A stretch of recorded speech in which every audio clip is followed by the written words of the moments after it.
계획적 행동이론의 요소에 대해서 설명드리겠습니다. 지난번 방송에서는 계획적 행동이론의 특징에 대해서 설명드린 바가 있습니다. 계획된 행동이론은 합리적 행동이론으로 시작하여 특정 시간과 장소에서 행동에 참여하려는 개인의 의도를 예측합니다. 이 이론은 사람들이 통제력을 발휘할 수 있는 모든 행동을 설명하기 위한 것이죠.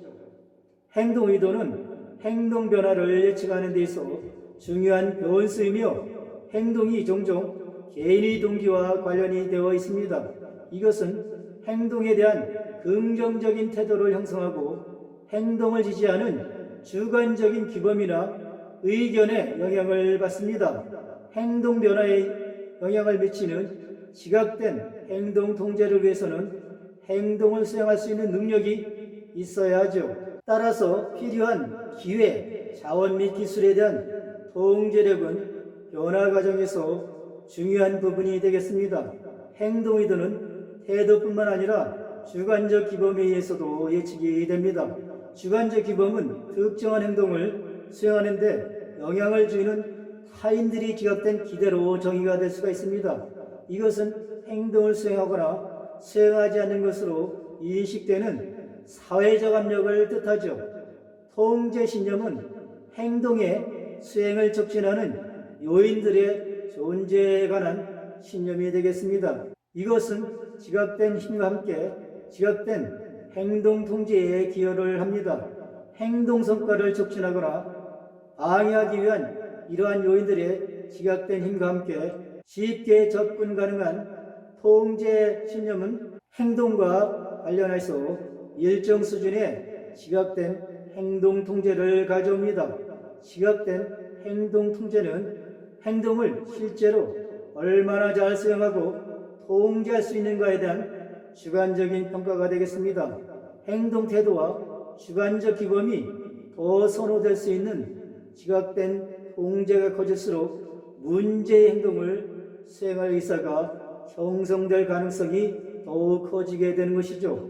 계획적 행동 이론의 핵심 구성 요소는 행동 의도가 되겠습니다. 행동 의도는 행동이 기대되는 결과를 가져올 가능성에 대한 태도, 결과의 위험과 이익에 대한 주관적인 평가에 영향을 받습니다. 계획적 행동 이론은 흡연, 음주, 보건 서비스 이용, 모유 수유, 그리고 물질 사용 등 다양한 건강 형태와 의도를 예측하고 설명하는 데 사용이 될 수가 있습니다. 계획적 행동 이론은 행동의 성취가 동기와 능력에 달려 있다는 것이죠. 이 이론은 행동에 대한 사람들의 실제 통제를 집합적으로 나타내는 6가지 요인, 즉 행동 태도, 주관적 신념, 지각된 행동 통제, 실제적 행동 통제, 행동 의도와 행동으로 구성이 됩니다.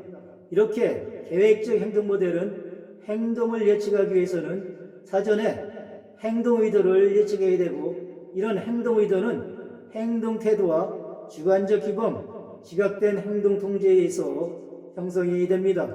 행동 통제란 행동 신념에 의해서 형성이 되고, 주관적 규범은 주관적 신념에 의해서 영향을 받으며, 지각된 행동 통제는 통제 신념에 의해서 영향을 받게 되는 것이죠.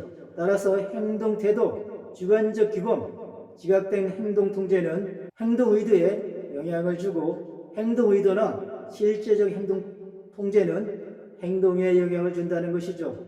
따라서 행동 의도를 파악하게 되면 행동을 예측할 수 있다는 것이 계획적 행동 모델이 되겠습니다.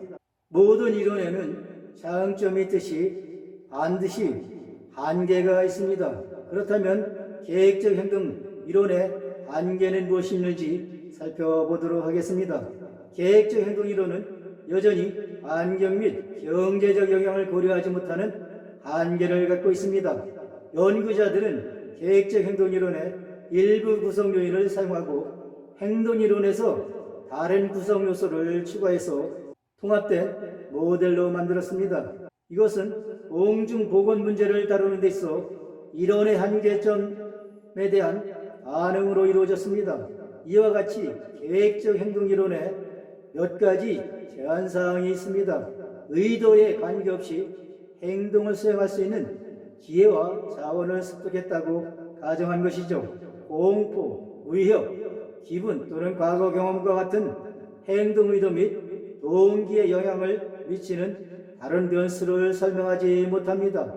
규범적인 영향을 고려하지만 행동을 수행하려는 사람의 의도에 영향을 줄 수 있는 환경을 고려하지 않았습니다. 행동은 선형 의사결정의 결과라고 가정하고 시간이 지남에 따라 변할 수 있다고 간주하지 않습니다. 지각된 행동 통제 개념이 이론의 중요한 추가사항이었지만 행동에 대한 실제 통제에 대해서는 아무것도 말하지 않습니다. 마지막으로 이론에서 의도와 행동 간의 시간틀을 다루지 않았습니다. 이러한 것들이 계획적 행동 이론의 한계점이라고 볼 수 있습니다. 오늘은 계획적 행동 이론의 구성 요소와 한계에 대해서 설명드렸습니다. 본 방송이 유익하셨다면 좋아요를 눌러주시고 구독자가 아니시라면 구독을 신청해 주시면 대단히 감사하겠습니다. 시청해 주셔서 감사합니다.